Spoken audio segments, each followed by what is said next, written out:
Good Monday morning, Market Chameleons, and everyone joining us for the first time. Thanks for coming by and checking out the Market Chameleon pre-market show with this man, Dimitri Pargamonic. How you doing, D? Good morning, Will. How are you? Great. You want to start with the disclaimer? Yep.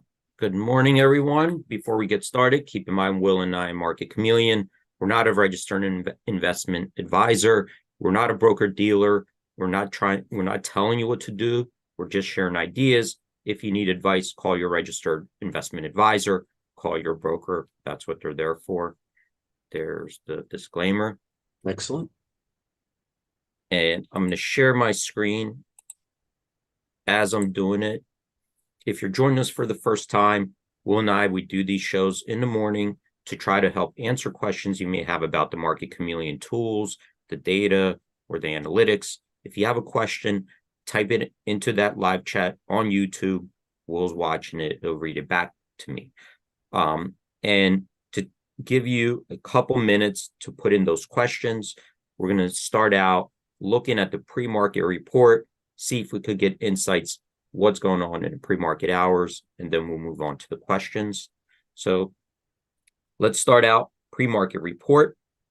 And here we see a calendar view, which does allow you to go back in time if you wish to see what happened in a pre-market on a historical date. We also show the last weeks of data from a high level in case something just interesting pops out, anything unusual, or if we spot a trend. Today, we're on February 26th over here. And so far, we have 543 stocks trading higher in the pre-market, 348 stocks trading lower. If, as far as volume goes, we have 177.9 million shares trading on up volume, 56.9 million shares trading on down volume. If we convert that volume to dollar value, it equates to $3.5 billion worth of stock trading higher, $548 million worth of stock trading lower. From that perspective, looks like so far trading in a pre-market hours has a bullish lean. Let's look at it from a couple more perspectives, then we'll move on to the questions. Okay, so I'm scrolling down the page. Now we're looking at a list of stocks that are trading in the pre-market hours. We have our most active stocks, biggest percentage gainers, biggest percentage decliners. We have 75 stocks that made our biggest percentage gainers list, 42 on our largest decliners list. So that also indicates a more bullish lean in the pre-market trading from this perspective. And now to make this list, we do set thresholds for price, volume, liquidity, because things in the pre-market can trade with low volume, low liquidity. However, if it's listed on a major U.S. exchange and meets those thresholds, it could make it onto this list. And that includes small cap stocks. So we see here, we have small cap stocks we're looking at. That includes ETFs. It could be a leveraged product. It could be an inverse product, a closed-end fund, preferred. So to narrow down to a small group of stocks, we could use the filters above this list. If you have a watch list and you save the group of stocks that you're following, you could filter this list with your watch list. We're going to use this filter here, an ETF, in our example. So when I click on that filter, we get a drop-down menu to select from. Let's choose SPY. That's the S&P 500 ETF. And when we do that, the list below gets filtered by stocks that are holdings in the SPY ETF, and which are the S&P 500 constituents. And here we see 9 stocks made our biggest percentage gainers, 4 on our largest decliners. So that also indicates a slight bullish lean in a pre-market trading. So far, all the different angles we looked from point to a stronger or more bullish positive lean in the trading in pre-market hours. Well, I gave it a couple minutes. If you have a question, I'll take it now. Yeah, actually, we've had a few questions pop up this morning. I'll start with the first one in line, Jason. Jason says, Dimitri asked me to follow up here. Does your market chameleon provide a way to view the changes in implied volatility for a particular term over time? He says, then goes on to say, the implied volatility I'm asking about is what Tasty, and I'm assuming he's referring to Tasty Trade, calls IVX, or TOS, I think that's Think or Swim, call market maker mover for each term in the options chain. For example, for March 15th, 2024 term, how can I see if the implied vol for the term alone is trending higher or lower? That's Okay. a No, lot. thank you for the question. Yeah, I remember. I remember the email over the weekend. So thank you for coming on the show and asking. All right. So there's a couple of things you mentioned. Now, I'm not familiar how other, third-party systems create their own benchmarks and how they track things. There are different ways different people can, and I don't see the inside of what they're doing because it's a methodology, right? It's the methodology that they choose to use to benchmark. So I'm not aware of and can't comment on how all of those other ones are doing, but we could discuss from our perspective how we could take a look at that and analyze it. So you mentioned two things. One is, I think you mentioned the March 15th expiration. I'm going to take SPY in our example. I just default to SPY. When we do it, so when we look at the March 15th here expiration, so keep in mind that when we talk about options expirations, right, and term structures, this March 15th, right, today might have 21 calendar days left to expiration. Next day it only has 20. Next day it has 19, and eventually it will expire, right? So following a particular expiration to try to analyze a term structure is not really effective. Now, if you just wanted to see how March 15th, expiration did, I believe you could just click on this implied volatility chart, and this shows you the history of March 15th since its exception at the money vol. But keep in mind that 2 weeks ago it had more days to expiration. 3 weeks ago it had more days to expiration. So as it gets closer to expiration, what this is showing is that the implied volatility can change from the supply, the buying and selling of options, but also it will change as it's getting closer to expiration, right? Because it's not exactly the same option anymore. An option with 30 days to expire is different than an option with 5 days to expire. But this will just track any given expiration at the money, right? So if you're looking at March 15th, you could just quickly do that, and you could see the history of it. If you want to look at a particular option, we could click on the option. Here, let me just bring this up. 536. Let's say I'm looking at a particular strike, and I want to track how the implied volatility in that option did. And I think my thing is slow, Will, because I am using my internal. So let me see. Probably shouldn't have done that. So I'm using my test mode. I think this is slower in my test mode. All right, let me refresh my screen. So if you click on that, what will happen is that you will bring up a chart for that particular option. You could look at that IV. So what? All right. So here it actually popped up, and then I refreshed it. But But when we want to look at, a term, how the implied volatility is changing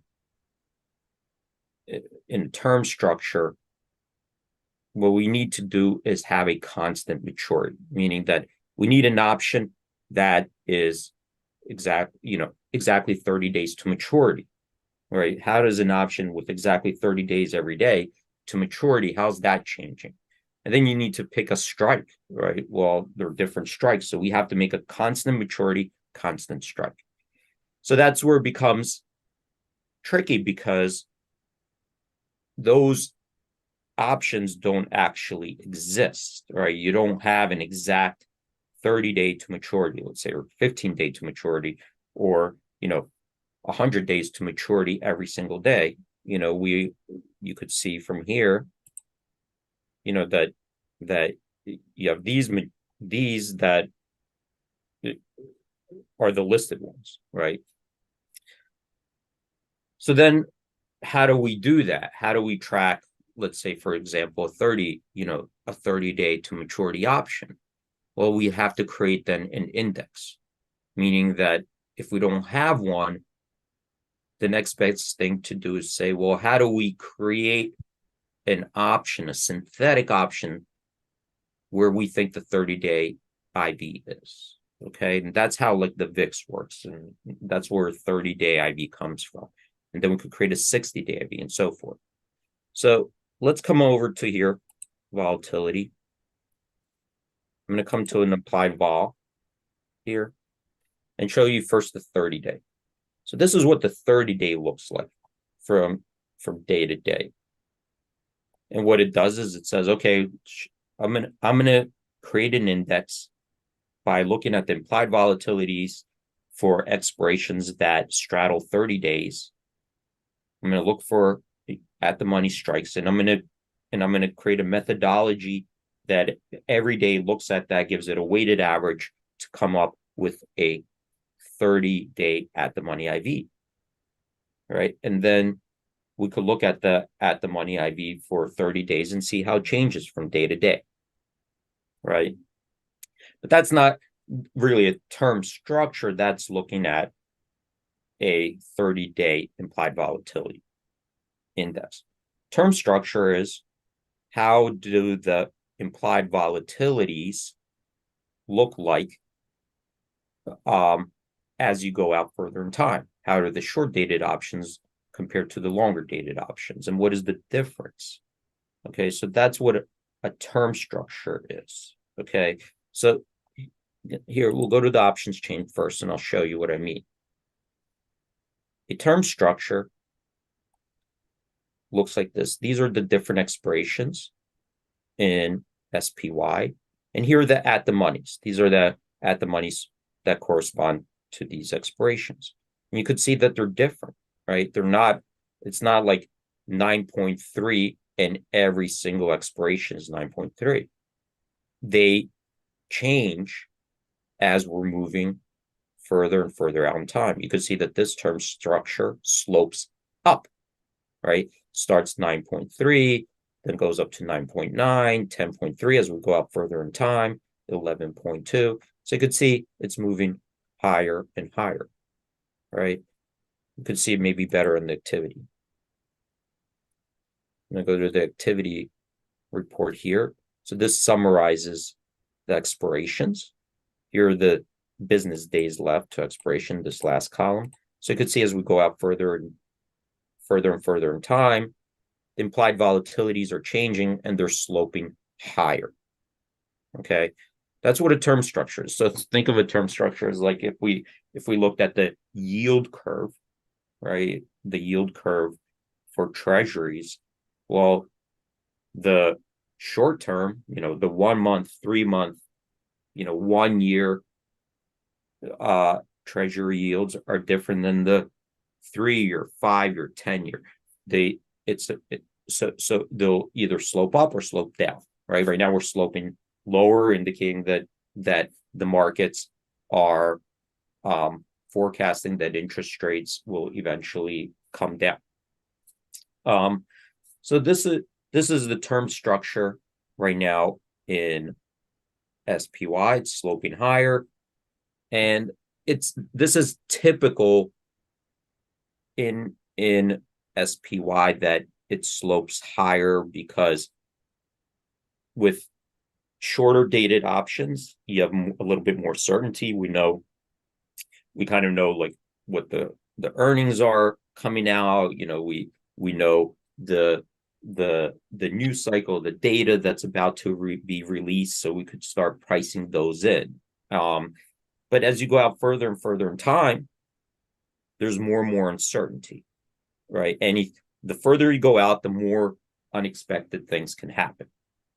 And that's typical to see that the implied vols are sloping higher. Not all the time, in times of uncertainty or news events, we'll see the inverse. But that's what a term structure is. It's like a horizontal. How does we have a skew? We have an implied volatility skew vertical, which is within the month, different strikes. And then we have a horizontal. And just looking at that, just looking here, we could eyeball that implied volatility, right, moved down from the previous day and moved down in almost every expiration, right? Meaning the entire term structure shifted lower. Okay. And you can see here the shorter dated options slowed down more than the longer dated, which is not that unusual either because the longer dated options have a higher vega. But the whole thing shifted lower from one day to the next. So that's just really quickly eyeballing. So what if we wanted to see a historical comparison of, let's say, a 30-day option versus 60-day option, right? And how did those change over time? So think of it like this. Let's come over here. I'm going to come up to the implied volatility. So over here, this is a 30-day. Let's hit on this IV term structure. And what this will do is it plots the 30-day, 60-day, 90-day, and 120-day constant maturity option, right? So it has an index. What would be a 30-day option? What is a 60-day, 90-day, 120? And now we're plotting them versus each other. So you could see that the way they move, they're correlating, right? So we don't see like big, wide dispersions. They kind of do correlate, but the differences, but it could have wider or narrow differences, right? If we plot them all against each other, right? You could hover over it and you'll see the different numbers, okay? And then down here, this is plotting the term structure on one particular day, right? The 30, 60, 90, what it would look like. So the one in red was from the previous day. So if we took a 30-day, 60-day, 90, 120 and plotted that line, and then we said, okay, show me the next day. How does it look? Which would have been Friday, right? As a Friday. We didn't open up today, but this is Friday. So what do we see? The red line and the green line. Well, the green line is the most current term structure. The red line's the day before. And here we see that from one day to the next, the entire term structure shifted lower, right? It's not like the 120 stayed exactly the same and then the 30 declined, right? We could see that the 30-day IV declined, 60-day, 90-day, all of, the entire term structure shifted lower. And of course, part of it, what's pulling is the near term. So the near term, usually is the one that will lead the term structure, right? It's shifting the term structure. So that's a quick way to just visually see from one day to the next, what did the term structure do? we could compare today's to maybe a month ago. So we gave you a couple more choices. What did it look like a month ago? So we click on that. I'm going to take off the previous days. So this yellow line is what it looked like 1 month ago. Right. So where are we versus a month ago? We're still higher, right? The entire term structures is a little bit higher. And it looks, to me that if we're coming down to here, that the shorter end of it, right, has a little bit to go, but it's getting close, right? It's getting close, but we're today higher than we were a month ago on the entire term structure. What about 6 months ago? So we could click on this and just compare that. I'm gonna uncheck 1 month. So if we look at 6 months ago, then we see a different story. We're way below it, right? So 6 months ago, we're looking at the implied vols across the board. We're higher along the entire length of the term structure that we're following here, 30 days, 60 days, 90 days. So this is a comparison of a term structure, right? Remember, it's not just following one constant maturity. It's how does the options that with different maturities, how are they comparing versus each other? That's what we're comparing, the differences between the options with different maturities from shorter to longer date. Yeah. Jason just asked, he's looking really at the difference of the IVs around earnings. He asks, if earnings are March 6th, how is the March 15th IV moving in anticipation of the earnings release? MW recommended he go to the individual stock, and I asked him to give a stock that he's looking at the earnings, and he said ANF. So I guess he's looking at the volatilities going into an earnings release, basically. Okay, so that's not like a term structure. Okay, so that's he said this term structure explanation is great as well, but that's not what he was. So there you go. Okay. So maybe you could show ANF is the symbol. How he can compare the earnings, going into earnings. He says the earnings are March 6th, and I guess the 15th may be the option on the books, maybe. Okay, what is if earnings are March 6th, how is the March 15th IV moving in anticipation of the earnings release?